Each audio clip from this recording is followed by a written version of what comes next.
Rama Rama, Hare Hare, Na Hare Krishna, Krishna Krishna, Hare Hare, Hare Rama, Hare Rama, Rama Rama, Hare Hare.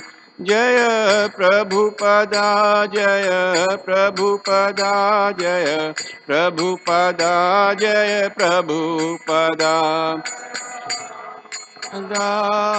Prabhupada, Prabhupada, Jaya Prabhupada, Jaya Jaya Prabhupada, Prabhupada, Prabhupada, Jaya Jaya Prabhupada, Prabhupada, Prabhupada, Prabhupada, Prabhupada, Jai Jai Prabhupada, Prabhupada, Prabhupada, Jai Jai Prabhupada.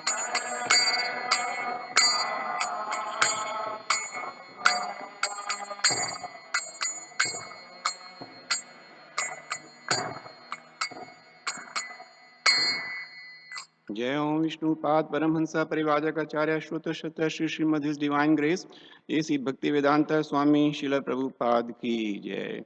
ग्रंथराज Shrimad Bhagavatam की जय। All glories to assemble devotees. All glories to assemble devotees. All glories to assemble devotees. All glories, all glories, all glories to Guru and Gauranga.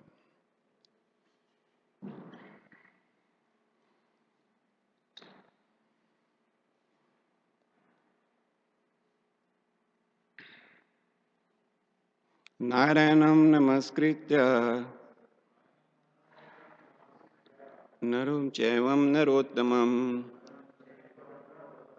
devim saraswatim vyasam ततो जयमुदीरये।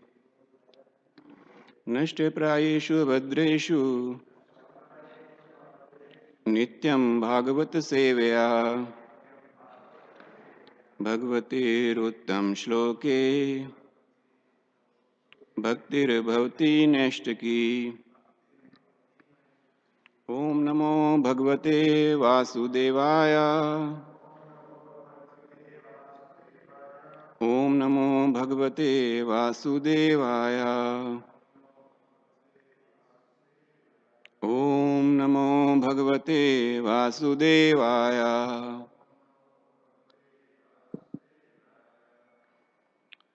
We are reading from Srimad Bhagavatam, Canto 7, Chapter 14, Ideal Family Life, text number 20 to 23. So we'll chant text 20 together, and then I will chant the rest of them and then read the translation. Ayane Vishuve Kuriyad Vyati Pate Dinakashye Chandra Diyota Paragecha Dvadisham Shravaneshu Cha Ayane Vishuve Kuriyad Vyatipate Dinakshaye Chandradiyota Parajecha Dvashayam Shravaneshu Cha Ayane Vishuve Kuryat Vyatipate Dinakshaye Chandradityo Paragecha Dvadashayam Shravaneshu Cha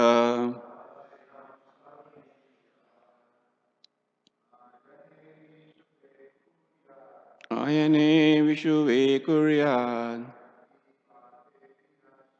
Vyatipate Dinayakshe Chandradityo Paragecha Datshayam Shravaneshu Cha Ayane Vishuve Kurya Vyatipate Dinakshaye Chandradityo Parage Cha Dvashayam Sarvaneshu Cha Ayane Vishuve Kurya Vyatipate Dinakshaye Chandradityo Parage Cha Dadasham Sarvaneshu Cha Mataji. Ayane Vishuve Kurya Vyatipate Dinakshaye Chandradityo Parage Cha Dadashyam Sarvaneshu Cha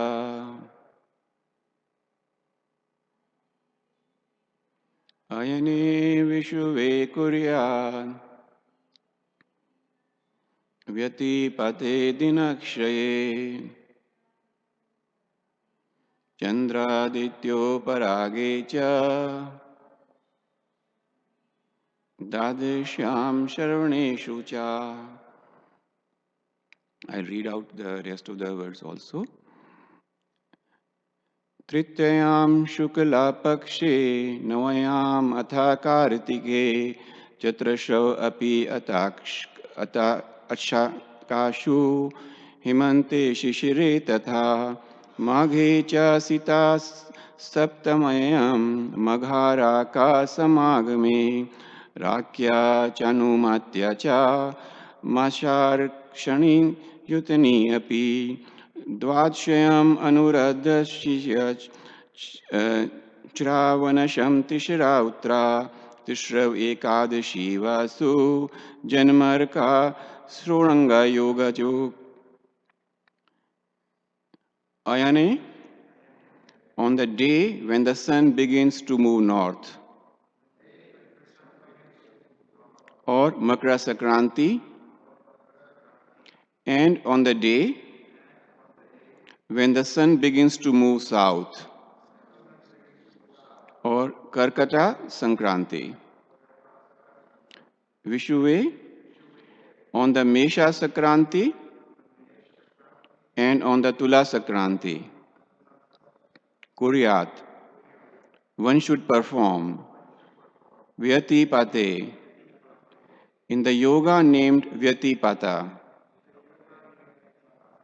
Dinakshaye, on the day in which three tithis are combined.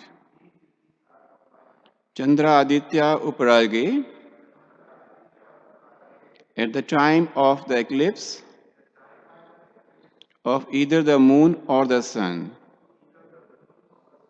Cha, and also Dvadashyam Sharvaneshu, on the 12th lunar day and in the nakshatra named Shravana. Cha, and Tritiyayam, on the Akshara Tritiya day. Shukla Pakshe, in the bright fortnight of the month. Navamyam, on the 9th lunar day. Atha, also Kartike, in the month of Kartika, October, November. Chatrishu, on the 4th. Api, also. Ashtakashu, on the Ashtakash. Himante, before the winter season. Shishire, in the winter season. Tatha, and also Maghe, in the month of Magha, January, February. Cha, and Sita Saptamayam on the 7th lunar day of the bright fortnight. Magha Raka Samagame in the conjunction of Magha Nakshatra and the full moon day. Rakaya with a day of the completely full moon. Cha and Anumataya with a full moon day when the moon is slightly less than completely full. Cha and Masa Rakshani, the nakshatras that are the sources of the names of the various months. Yutani are conjoined. Api also. Dvadashyam on the 12th lunar day.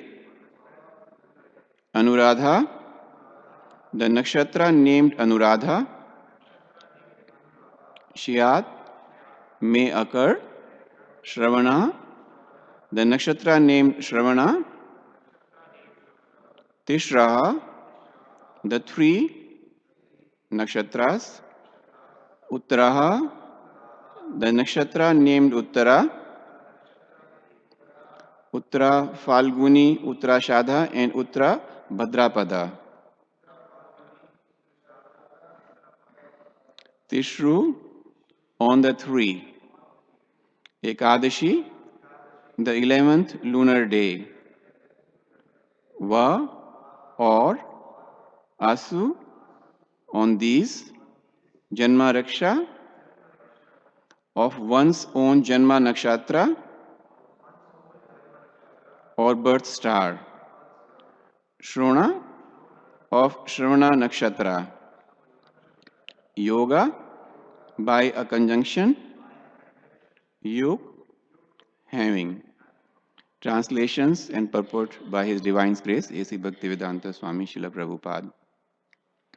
One should perform the Shraddha ceremony on the Makara Sankranti day. Excuse me. One should perform the Shraddha ceremony on the Makara Sankranti, the day when the sun begins to move north, or on the Karkata Sankranti, the day when the sun begins to move south. One should also perform this ceremony on the Mesha Sankranti day and the Tula Sankranti day, in the yoga named Vyatipata. On that day, in which 3 lunar tithis are conjoined during an eclipse of either the moon or the sun, on the 12th lunar day and in the Shravana Nakshatra. One should perform this ceremony on the Akshaya Tritiya day, on the 9th lunar day of the bright fortnight of the month of Kartika, on the 4 Ashtkash in the winter season and cool season, on the 7th lunar day of the bright fortnight of the month of Magha, during the conjunction of Magha Nakshatra and the full moon day, and on the days when the moon is completely full, or not quite completely full, when these days are conjoined with the nakshatras from which the names of certain months are derived. One should also perform the Shraddha ceremony on the 12th lunar day, when it is in conjunction with any of the nakshatras named Anuradha, Shravana, Uttara Falguni, Uttara Sadha, or Uttara Bhadrapada.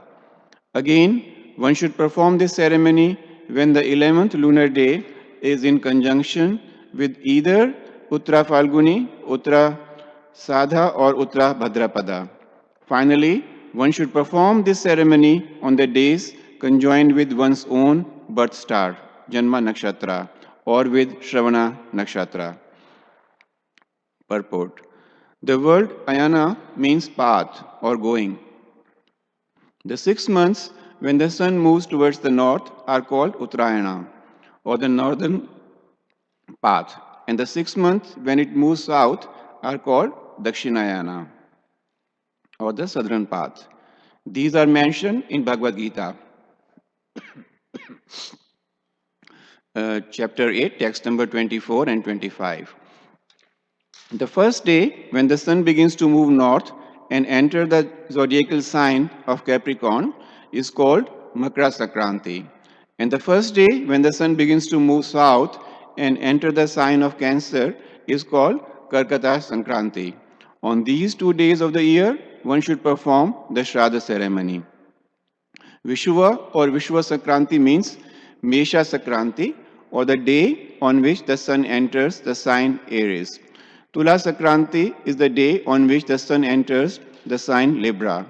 Both of these days occur only once within a year. The word yoga refers to a certain relationship between the sun and moon as they move in the sky. There are 27 different degrees of yoga, of which the 17th is called Vyatipata. On the day when this occurs, one should perform the Shraddha ceremony. A Tithi or lunar day consists of the distance between the longitude of the sun and that of the moon. Sometimes a Tithi is less than 24 hours. When it starts after sunrise on a certain day and ends before the sunrise of the following day, the previous Tithi and the following Tithi both touch the 24-hour day between the sunrises. This is called Triyaya Sparsa, or the day touched by some portion of 3 Tithis. Srila Jiva Goswami has given quotations from many Shastras stating that the Shraddha ceremony of oblations to the forefathers should not be performed on Ekadashi Tithi. When the Tithi of the death anniversary falls on the Ekadashi day, the Shraddha ceremony should be held not on Ekadashi but on the next day, or Dwadashi. In Brahma Vaivarta Purana, it is said, ये कुर्वन्ति महीपाला श्रद्धं चैकादशी दिने त्रयास्ते नरकं यन्ति दाता भोक्ता च प्रेरका. If one performs the Shraddha ceremony of oblations to the forefathers on the Ekadashi Tithi, then the performer, the forefathers for whom the Shraddha is observed, and the Purohit or the family priest who encourages the ceremony all go to hell. ओम ज्ञानतिमिरन्दस्य ज्ञानञ्जनाशलाकया चक्षुरुन्मीलितं येन तस्मै श्रीगुरुवे नमः. श्रीचैतन्यमनोभीष्टं स्थापितं येन भूतले स्वयं रूपा कदा मह्यं ददाति स्वपदान्तिकं. वंशकल्पतरुभ्यश्च कृपासिन्धुभ्यैव च पतितानां पावनेभ्यो वैष्णवेभ्यो नमो नमः. श्रीकृष्ण चैतन्य प्रभु नित्यानंद श्री अद्वैत गदाधर श्रीवासादि गौर भक्तवृंद. Hare Krishna, Krishna Krishna, Hare Hare, Hare Ram, Ram Ram, Hare Hare. Hare Krishna. So, a lot of astronomy is being discussed here. So, for us, I think I would like to talk about the importance of certain days in the year. Then we can talk about what is Shraddha, why it should be performed, and as Vaishnavas, what are our instructions to us, what are our acharyas instructing us. So there are numerous instructions available in this regard. So as it has happened, I just happened to get this book recently, and I was just going through it. So there are some quotations from Srila Prabhupada on this. So I was going to share them with you. So basically, as Vaishnavas, we are advised to perform certain sanskaras. And these sanskaras starts right from the conception of the child, or even before that. And then as the child grows, there are different sanskaras available or prescribed in the Shastras. Now, these sanskars, why they are important? Why do we perform these sanskars? Because generally speaking, the sanskars are purificatory in nature, and they create an environment of auspiciousness. So that's why for grihasthas it is prescribed that they perform different sanskaras under the guidance and instructions of qualified brahmanas. So that is the importance of uh, performing sanskaras. Then is when the sanskar should be performed. Now, normally I see in today's situation, we pick up just the most convenient day for the person who is performing it, the availability of priest, and also the availability of guests. So now, number of times we get requests in our temple by people that they want a particular sanskar, and on, say, Wednesday or Thursday, and there is no priest available. So we tell them that the priest is available only on Saturday or Sunday. So if you want, you can have it on Saturday or Sunday. Otherwise, it is a little bit difficult for us. And then, because they hardly have any choice, they agree for that day. Now, in this connection, when I was reading here, this was talking about a Vivah Sanskar, which is like marriage, astronomy. So I just want to share how important it is, the day and the time at which a particular Sanskar is performed, how the importance of it. And it says here, first of all, let me quote what Srila Prabhupada says in Srimad Bhagavatam in first canto, chapter 12, text number 12. He says, the sanskars of the school of Sanatana Dharma are highly suitable for creating an atmosphere for taking advantage of good stellar influences. So the position of stars and their constellations, it plays a very, very important role. It creates a certain timings and certain days are auspicious, whereas others are not. So in this particular context, an example is given here, which says, you are about to get married. Okay, so anybody is getting married here? No. The temple yagya is scheduled for 10:30 a.m. Standard time, 9:30 a.m. That is the universal time, and 9 hours, 39 minutes, and 21 seconds local or solar time.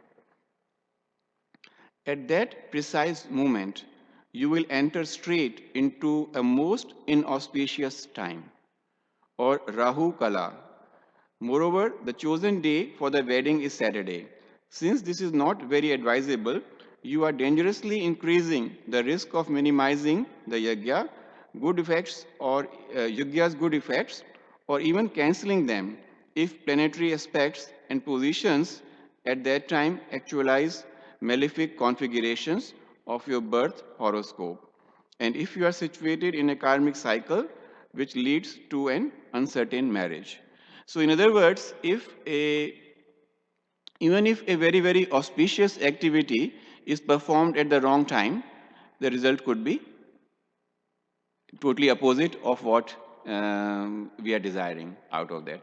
And when I was reading this, I was reminded of a very simple example, a practical example in our day-to-day life. That is like going to sleep, going to bed.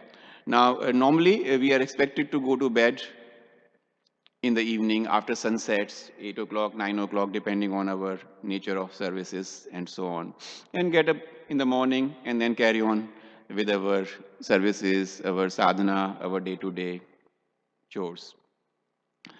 Lately means in the last 15, 20 years or so, a culture has evolved, especially in India, and I would say Western countries are responsible for it, that most of the youngsters who work in so-called call centers or such organizations, they work during the night because of the time difference. They have to work when it is daytime in USA, for example, and now, for example, it is 8 o'clock here, and in India, it is 6:30 in the evening. So as the day progresses, they get into the night. And because they are working together with several, partners at this end, they are working at midnight and 2 o'clock and 3 o'clock and so on. So, and they don't mind because they are getting paid for it. But what is the result of this? Just because they are going against the laws of nature, what really is the result? The result is that after a certain number of years, there are health issues. Health issues. People start having some problem or the other, even at a very, very young age. They have back problems, they have eyesight problem, they have sleep problem because they come home and then they want to sleep during the day, which is again not prescribed by nature, but just because they are going against the laws of nature, they are suffering because of that. So that is just a very, very simple example. But when we are going deeper into astronomy, the positioning of stars has a very, very important role. And Srila Prabhupada also says that it shouldn't be ignored. So that is the importance of the time when it comes to performing certain sanskars. Now here, in this particular verses, Narad Rishi is instructing or talking to Yudhishthir Maharaj, and they are discussing various responsibilities and duties of a grasta. Here, in particular, we are talking about Shraddh ceremony. So, is everybody here familiar with what Shraddh is? You know? Okay. Can you describe it for the benefit of others, please?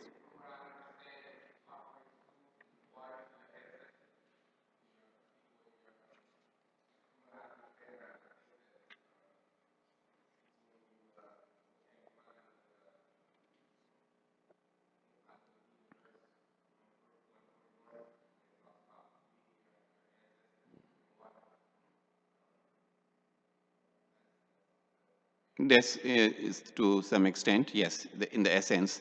Now, as soon as a living entity takes birth or acquires a body, especially humans, we have we are indebted to 6 personalities.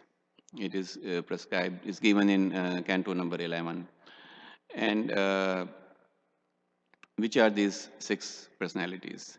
So they are devas, which is demigods, because demigods are providing so much for us to exist in this world. There is sun god providing us sunlight, moon, Varun, that is a Vayu, Dev, that is providing us air to breathe, and so on. So we owe them something. Then we are indebted to rishis, the acharyas, the sages, and because they provide us knowledge. They provide us knowledge on the basis of which we can, progress and grow in our consciousness, in our bhakti and devotional service. Then we are indebted to bhutas, the living entities, because they are all living entities have some role for us in our lives, so we owe them something as well. Similarly, we owe to our relatives, we owe to other human beings, and we owe to our forefathers. So forefathers are called uh, Pritas. So that is what this particular verse is specifically talking about. And there are different ways in which we can repay those debts. Like for example, if we have to, we perform yagyas, we worship. When we do some yagyas, we chant mantras to please the demigods and so on. So that way we are repaying our debts to them. For rishis, by the knowledge which we have gained by reading the scriptures, by hearing them, we transmit it further onto other people. So that way we are paying our debts to them. How do we pay our debts to our forefathers? So, first of all, let me just read from this book of Sanskaras, because it has even talks about Shraddh ceremony. And this is a ISKCON bona fide book. So, what we are going to read is, not just like from any Karam Kand book. So it says here, so that the deceased does not wander like a ghost in the ether with only a subtle body, but instead takes on a body with which he may live pleasantly on the planet of Pitras, which offers certain delights. One must make offerings to him and the other Pitras. During the contamination period, one offers to the deceased water daily. The 11th day after the demise, for the relative of a Brahmana, the house is purified. Offerings are made to the departed, and 11 Brahmanas are fed. And then it goes on how it should be performed, when it should be performed, and so on. So these are the ways in which a grasta can help liberate his forefathers. So, especially ancestors and forefathers who were not Krishna conscious, who were not accepted shelter of Krishna, they obviously had committed several sinful activities, and they are totally entangled in this cycle of birth and death. But by observing Shraddh ceremony for them, we can help them to get out of this entanglement, the cycle of birth and death. So, what do we really do when we are performing this ceremony of Shraddh? What is actually being done? So, yesterday when I was preparing for this, I heard a couple of lectures, and the mantras which are being chanted when a Shraddh ceremony is being performed, they are saying that we are offering this to Krishna. This is being offered to Krishna. This is being offered to Krishna. This is being offered to Krishna. So we make a lot of offerings to Krishna. And the purpose is that the Pitras or the forefathers, they are going to get Krishna's prasadam. They are going to get mercy of Krishna, which is actually going to help them to get out of this cycle of birth and death. So by performing Shraddh ceremony, that is the aim, that we offer Krishna Prasada to our forefathers, and just by getting that, they will be, the reaction of their sinful activities will be reduced, and gradually they will go back to Godhead. That is the significance of Shraddh ceremony. Now, as I said, it is a very, very elaborate process of performing the Shraddh ceremony properly and correctly. And it may not be always very easy to find qualified people who can perform these ceremonies in the bona fide way. So we come across so-called purohits or priests who are just out there to make some money, and they will chant some mantras, because most of the time the person who wants to get the ceremony performed, they really do not know, they have no knowledge of Sanskrit, or they do not really understand. So they quickly chant some mantras and ask them to put some money here, put some money here, and that's the way they make their money. And the person who is performing the sacrifice feels that, okay, I have shelled out so much of money, so I'm happy, and my forefathers, they are also in peace. But that may not really be happening. So now comes the interesting part. So let me share with you a system which exists in certain organizations, and some of you may be familiar with it also. So we have, you may be a member of a particular association, And when you are a member of some association or some society, you sometimes have to pay a fee, a yearly fee. For example, let's say you are a member of this association, and they say every year you have to pay us $100 to remain a member of that organization.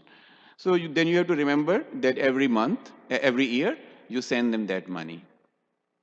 Or they give you another option. And that option is that instead of paying every year $100, you can pay, say, $2,000 or $2,500, and then you become a life member, which means you have paid that amount once, and then you are not going to pay again. So a number of times one is tempted to take this offer because that kind of frees you from the tension of remembering that I have to pay the association fee. So that is the advantage. Now, in case of the Shraddh ceremony, also we have such an option. And what is that option? Take shelter at the lotus feet of the Lord. And then once we have done that, then we don't have to perform, not necessarily have to perform any of these sanskaras. So I will read out that portion also, which I found was very, very helpful. And this is from the purport of Canto 11, Chapter 5, text number 41. It says, one who has given up all material duties and has taken full shelter of the lotus feet of Mukunda, who offers shelter to all, is not indebted to the demigods, great sages, ordinary living beings, relatives, friends, mankind, or even one's forefathers who have passed away. Since all such classes of living entities are part and parcel of the Supreme Lord, one who has surrendered to the Lord's service has no need to serve such persons separately. So Prabhupada has really made it very easy for us by giving us this option. And of course, the decision is ours. We have to decide which way we want to go. So it is said in our scriptures that it is a duty of a son to make sure that his forefathers, they get liberated, they get moksha. And even when we, actually in the same canto, when we were reading about Lord Nrsimhadev killing Hiranyakashipu, and then the dialogue between Prahlad Maharaj and the Lord. So when Lord asked Prahlad Maharaj, asked to ask for some benedictions, and Prahlad Maharaj was, of course, very, very reluctant, but he was in a very generous mood, Nrsimhadev Bhagwan. So he still asked, Prahlad Maharaj that whatever desire you have, please let me know. And the only desire which he had was that his father, who was such a, who was king of the demons and such a sinful person, that he gets liberated. Of course, Nrsimhadev Bhagwan explained that by being in the family of Prahlad, who is a pure devotee of the Lord, his several generations are automatically liberated. So this is the opportunity which is being provided to all of us. What was provided to Prahlad, it is being provided to all of us. We can take shelter at the lotus feet of the Lord, engage in the service at his lotus feet, and then we are free from all those, so-called karam kant activities. We don't really have to necessarily perform such sanskaras and yagyas. Only thing which we have to do is chant Hare Krishna, Krishna Krishna, Hare Hare, Hare Ram, Ram Ram, Hare Hare. We have to chant this mantra. Right? Tranar api sunichena, taror api shavishnuma, amanina manadena, kirtanya sadahari. So we can engage ourselves in the kirtan of Hari, and then Hari will take care of rest of the things. So I would like to stop here and invite comments, questions, corrections. Yes, Suval Prabhu. Suval Prabhu has the mic, so he gets the first chance. Thank you, Prabhu. Hare Krishna. I was wondering if you can talk about, in terms of these samskaras, as you quoted Srila Prabhupada and the scriptures, uh, once you take shelter of the lotus feet of Krishna, there is no obligation because everything is taken care by Krishna's mercy. However, we also serve a function from public that are not fully taking shelter of Krishna, and then we have to still establish, a methodology, an example of sacrifice, like that of these samskaras are important. So what's the stance that or the best ways of approaching this? In other words, as devotees, sometimes we face the situation that either a family member or a congregation person comes to us and say we want to perform this ceremony, and I've been in the situations that we don't chant mantras. We simply do the fire sacrifice and chant Hare Krishna, and then offer the prasadam. So it's not necessarily following the procedure that is given, say in the scriptures, and not paying attention to any of these things, the proper times of doing things. So how correct is that? Or what's the correct position that we have to approach, either in these situations that we're not necessarily expert in the whole, because we're not paying so much attention to that. So there are two aspects, Prabhu, of the point which you have raised. One is to perform the sacrifice. And any sacrifice which we perform, in which we are making a offering to Krishna, is good. It is going to bring auspiciousness. So with that intention, if the sacrifice is being performed, it is really helpful for everybody.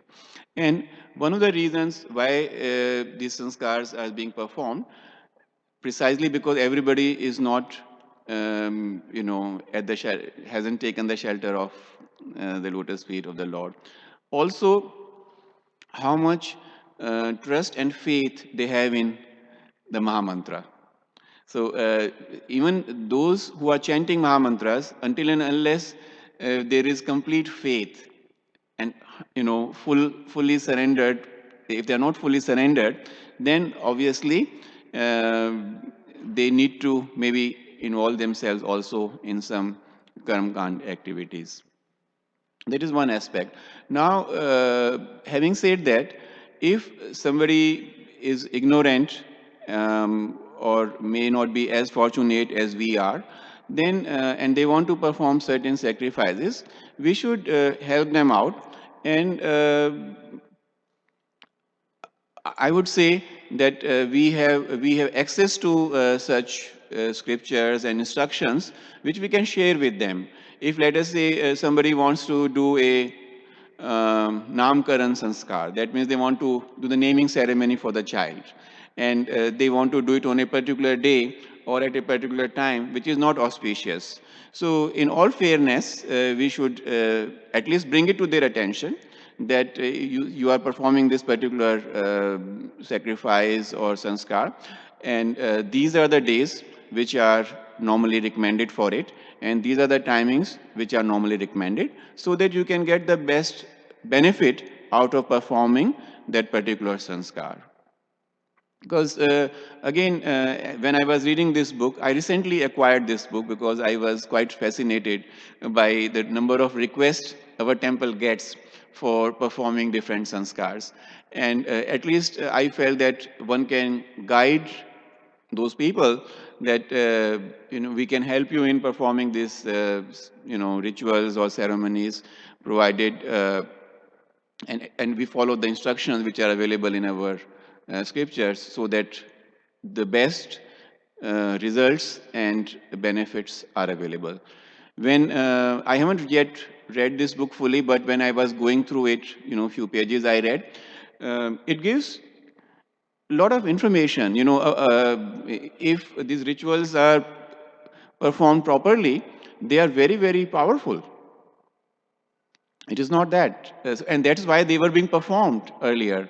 In previous yugas, especially in Dwapar Yuga, when people were perform sacrifices, they were getting the desired results. If somebody wants a son, there will be a particular yagya for it, and it is performed properly, they will get a son. So on, like that. And there have been cases also that there was a mistake made in performing that yagya, and instead of getting a son, they got a daughter, though they were looking for a son. So like that. So I feel in today's situation, if we are being approached for help in performing the sanskaras, we should, of course, it depends on our relationship and the extent to which the person is ready to hear our views. At least we should try to share with them this information. Yeah,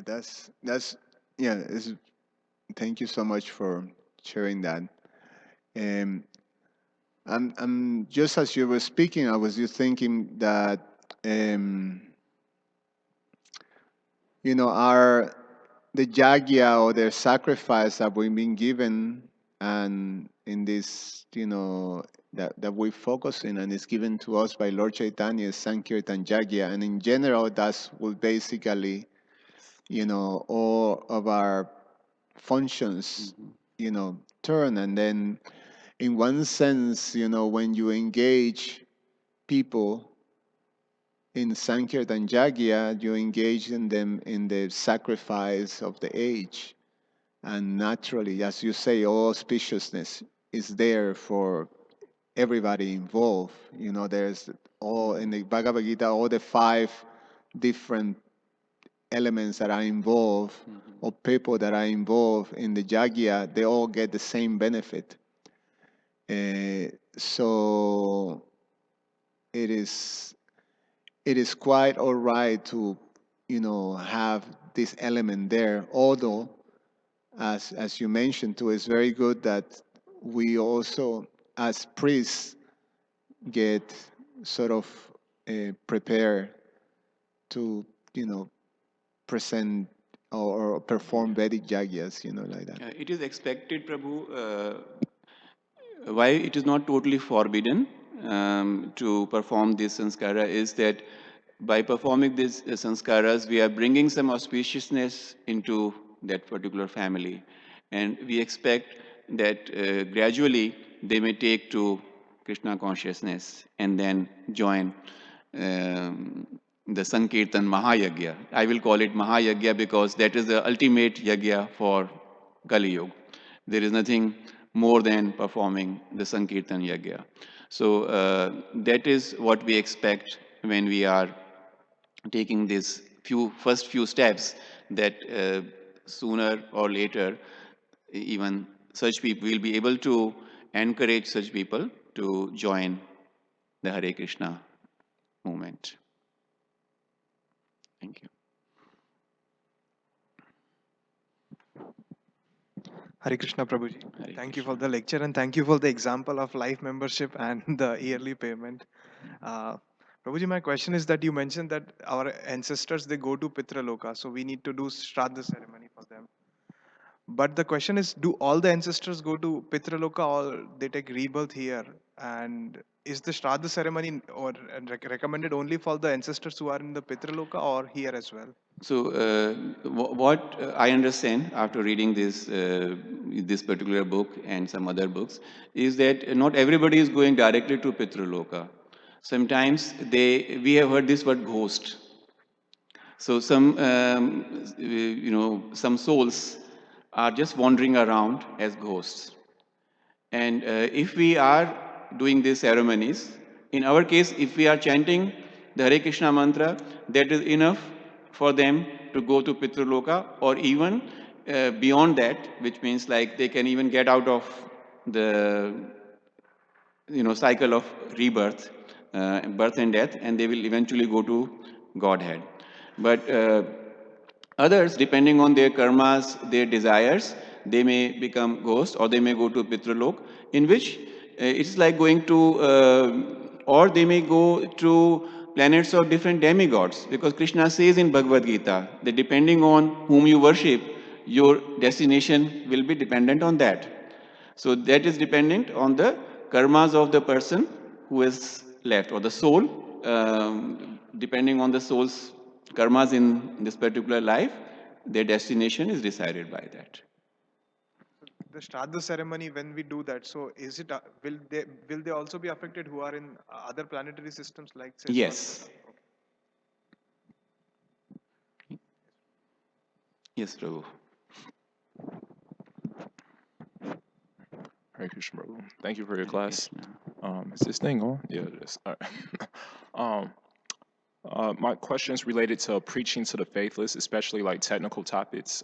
Like this is super technical. When I just read the verse, I'm like, I don't know what anything's talking about. And it's kind of related to the class yesterday too, when those Orthodox Christians came. Unfortunately, I couldn't be here. That was a juicy conversation, but we often hear people say this is whatever religion you are, this is Orthodox Christianity, or that's not Orthodox Christian, or any religion. And one quote I really appreciated when such discussions take place is that one quote I appreciate from one person. They said, "Whatever a person is most devoted to, that's his religion." And we hear from the Gita many times, at least over half the verses is that Krishna says, like, for example, in chapter 15, he says, Manashishtani Indriyani Prakriti Stani Karshati, that we're all struggling very hard with the mind and senses. And from that, I got that we're mostly orthodox sense gratifiers. Doesn't matter what religion you are. And so basically, my question is, because I'll just use one other example. Just a few years ago, when we had the UIC college program, I remember Acharya Nisha brought up some technical topics about Lord Brahma and the lotus flower and Mahavishnu. And then it seemed like it was okay but then later on, maybe a week later, we heard that one of the girls was like, oh my God, this is a cult. And she tried to destroy our club, get rid of our club. So my question is basically related to preaching to the faith is because um, we could see that qualities, for example, basic qualities like you were saying, humility or respect, tolerance, these are not necessarily Vaishnava qualities or Christian qualities. They're basic qualities that anyone can relate to, which binds any relationships together, whether you're the same religion or same family. And if you don't have these qualities, then there's no harmony between any religion, any family. So basically, that's my question is that even if somebody asks us so many technical questions, should we avoid them? Because if they don't trust us, how can they place faith in Mahavishnu or the lotus flower or this or that? So at what point should we avoid these topics, even if they inquire about them? So as you were asking the question, an example came to my mind, which perhaps will explain or answer your question. So it's like a young child comes to you and wants to understand what is 2 plus 2. Now you can, depending on the age of the child, depending on the knowledge of the child, you can answer that question in a different ways. And I'm quite sure that they will be, if I ask the same question from Ronak, he can write books on that. Because even for simple addition, there are different explanations available in mathematics. So what we have to see is that depending on, first of all, our relationship with that person, depending on the knowledge of that person, accordingly we will answer. We try to give them an explanation. I was recently reading a book which was mostly related to Sunday feast program. Now, it says that number of times we have guests on Sunday feast who are coming to the temple for the very first time. And we talk to them in Sanskrit. We use terminology which is totally foreign to them. So they are lost. And a word as simple as prasadam. If a person who enters our door for the very first time and we'll say, we offer you free prasadam. So, oh, I'm getting something free, but what is that? I don't know. So this is just an example. So we have to be careful that when we are explaining, we are not further confusing the person.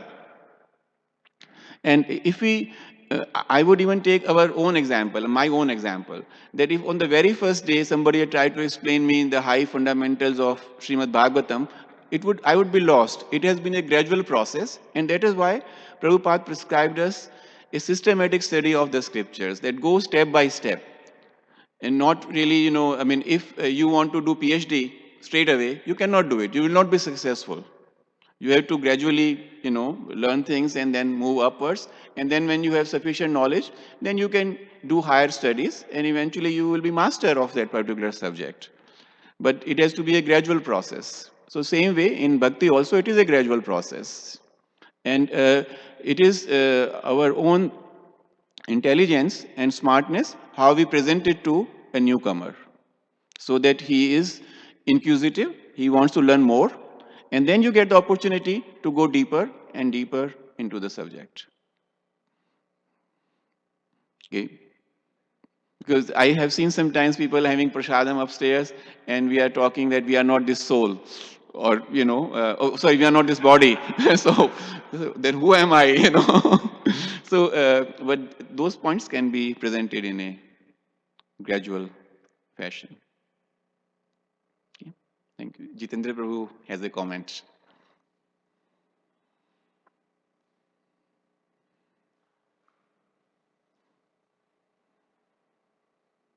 When we had that program last May, preaching to the Western world, you remember upstairs with all the devotees? Gopal Bhatta, he used to be a devotee in the Evanston Temple now, but he said we're doing a disservice to people if we're not presenting Krishna consciousness properly. Because, you turn them off, instead of turning them on. And then one other devotee said, it's better that people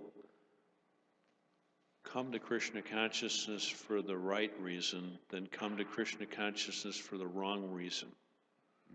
Do you remember hearing anything like that?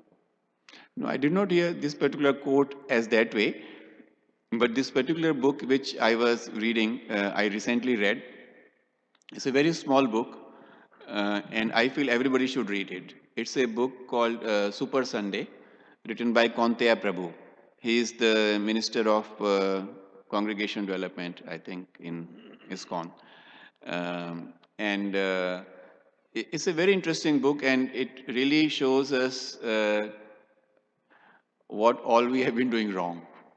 And there's plenty.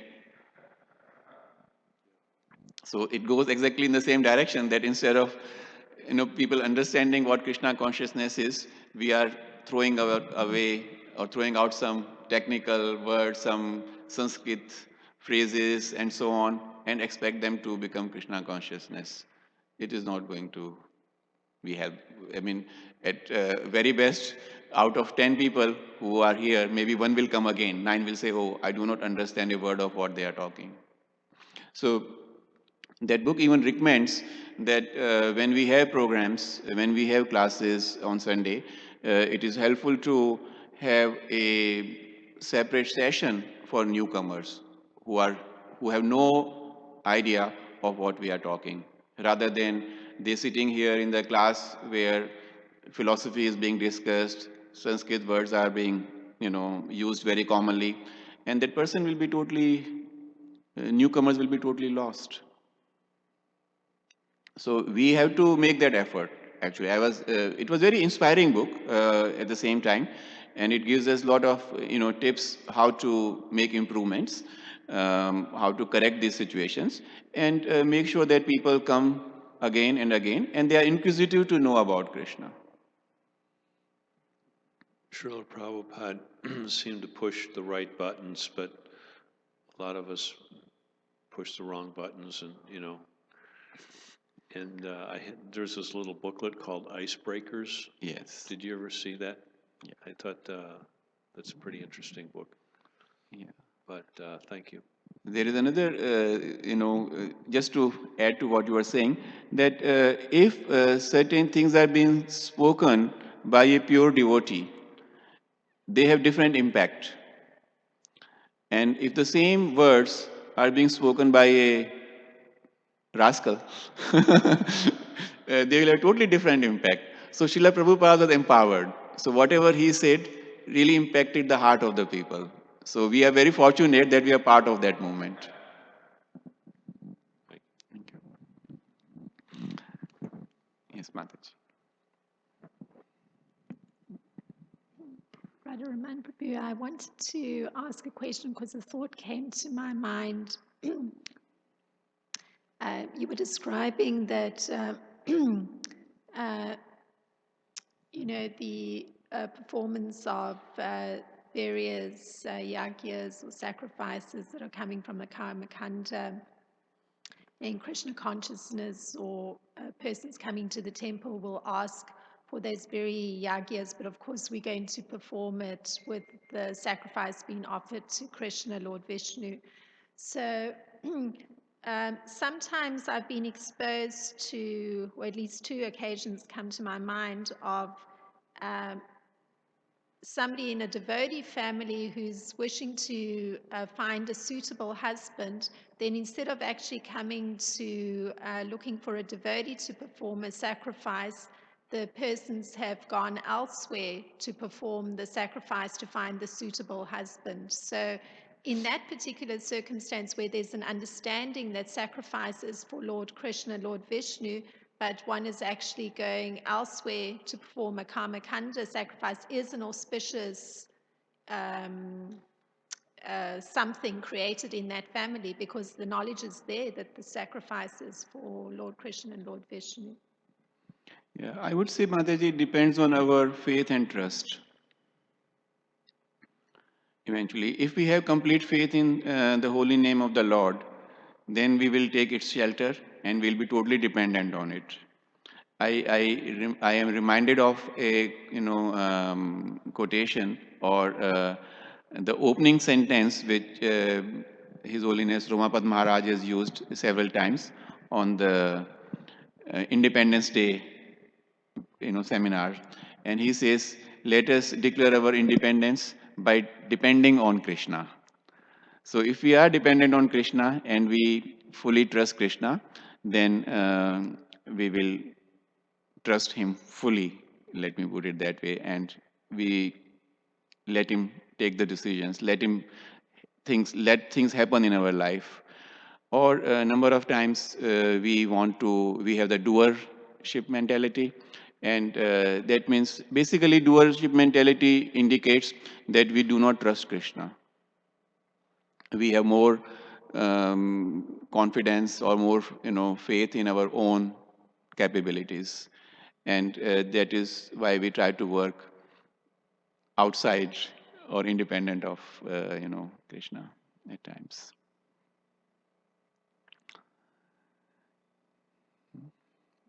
Yes, Prabhu. Final question, last question. Hare Krishna, Prabhu. Hare Krishna. I'm glad that you were talking about Shraddha this morning, because I was meditating on verse 141 in the Bhagavad Gita, and it states that I was wondering if you can kind of talk about how in this tradition, I'm gonna read the verse too, but if you can talk about how the deceased have an effect on the living, like how your ancestors affect you from where they are. Because in verse 141, it says, when there is an increase of unwanted population, a hellish situation is created both for the family and for those who destroy the family tradition. In such corrupt families, there is no offering of oblations of food and water to the ancestors. So it appears to me that the verse is saying that by not feeding your ancestors food and water, that you create hellish conditions for yourself on earth. But it also states in the purport that, similar to what you were saying, that by doing devotional service, that you can make this kind of offering becomes kind of obsolete, or it doesn't. You don't really have to offer your ancestors food and water if you just do devotional service to Krishna. So I was just wondering if you could talk about, and I was also wondering if there are any verses that, because in the purports, you read a purport also from the Srimad Bhagavatam where it said the same thing, that if you do devotional service to Krishna, these kind Just of one moment, Prabhu. Okay. Yes, Prabhu. Sorry about that. It's okay. So yeah, that's all I wanted to. In the purports, it seems to say that if you just do devotional service, that these kinds of what did you say, samskaras? Sanskaras, yes. Yeah, aren't necessary. But in the actual verse, it's saying that you can create hellish conditions for yourself by not performing this kind of offering to your deceased relatives, because they affect you. It seems to say that they affect you from where they are. Just because they passed, it doesn't mean that your relationship is over with. Yeah. So, Prabhu, I'm not 100% sure if I understood your comments and question, but I would only say that we have been so fortunate that we came in contact with devotees. We came in contact with representatives of Srila Prabhupada and Srila Prabhupada. Through them, we have come in contact with Srila Prabhupada's teachings. And Prabhupada, like Lord Chaitanya, has said that this is for Kali Yuga, the chanting the holy name of the Lord is the ultimate thing. So if we engage in chanting the holy name of the Lord, then rest of the other activities, we do not really have to focus on them, especially because it is not very easy to perform them properly in Kali Yuga. That is another reason. So we do not find qualified people to do them. And if we are doing something, it is said that if these sacrifices are not performed correctly, then the result is not what we are looking for. So these are there. If they are helping us, or by performing them, we help others to come closer to Krishna. So while Prabhu had that question, Krishna Mataji also raised that point, that why do we, when we know that Sankirtan Yajna is the main ultimate thing, why do we help or encourage other people to perform these yajnas? By doing that, we are making an effort, an attempt to bring them closer to Krishna. Because it is also said that when we are performing a sanskar, the priest or one of us should also talk about the teachings from Srimad Bhagavatam. And the idea of doing that is, again, as I said earlier, to tell them about Krishna and Krishna's pastimes, and encourage them to come closer to Krishna.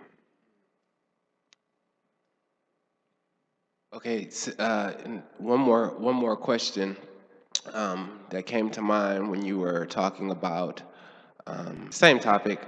Um, okay, let's say there's a relative, a deceased relative of mine that's my father, who was not involved with this tradition. He didn't do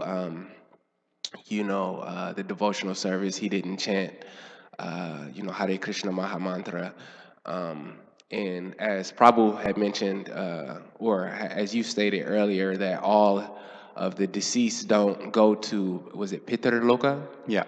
Okay, um, so yeah, if someone wanted to basically help their deceased relative who wasn't involved with the spiritual life on that level, would it be favorable, would you say, to um, perform these kinds of ceremonies in order to help this person? Because out of gratitude, out of paying homage to this person for basically helping to bring you into the world. So if I have to answer that question specifically for you, I will say chant Hare Krishna. But if I have to answer this question for somebody on the street, it will be different. So you're saying that chanting Hare Krishna, my chanting Hare Krishna, can deliver my family as well. Yes. Okay. This is what exactly happened in case of Prahlad Maharaj. He just because he was a great devotee of the Lord, he was a pure devotee of the Lord. His father, who was the most sinful person on this planet at that time, he was delivered. So if we chant, if we have faith in Krishna's name and we chant his names, sincerely and faithfully, then all these sanskaras, they are secondary. Thank you, Prabhuji. Thank you. Hare Krishna. Hare Krishna. Hare Krishna. Thank you so much.